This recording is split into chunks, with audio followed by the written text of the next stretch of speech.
خصوصاً میرے عزیزو زکوٰۃ کا فریضہ، اس کا بہت اہتمام ہے۔ بہت غلط چیزیں رواج میں ہیں اور بہت غلط چیزیں پھیلی ہوئی ہیں، فکر نہیں ہے، اس لیے بعض لوگ زکوٰۃ دیتے بھی ہیں لیکن ادائیگی ٹھیک نہیں ہوتی۔ چند چیزیں ہیں۔ پہلی چیز یہ ہے میرے عزیزو، یہ جو مشہور ہے کہ 7.5 تولہ سونا ہوگا تو زکوٰۃ فرض ہوگی ورنہ نہیں ہوگی۔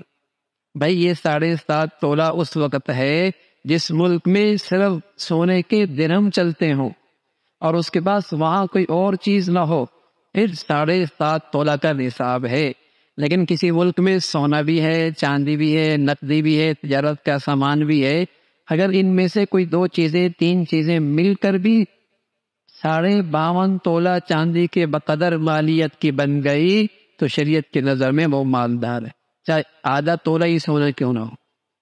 لیکن اس کے اگر سونے کے ساتھ چاندی بھی مل گئی یا نقدی بھی مل گئی اور پھر ان دونوں کو ملا کر 52.5 تولہ چاندی بنتی ہے، اس شخص پہ زکوٰۃ فرض ہے، اس شخص پہ زکوٰۃ فرض ہے۔ اور جس شخص کے پاس یہ چاروں چیزیں نہیں ہیں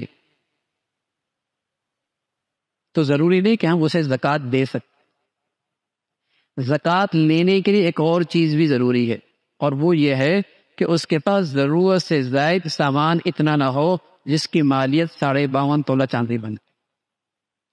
تو زکوٰۃ دینے کا نصاب الگ ہے، زکوٰۃ لینے کا نصاب الگ ہے۔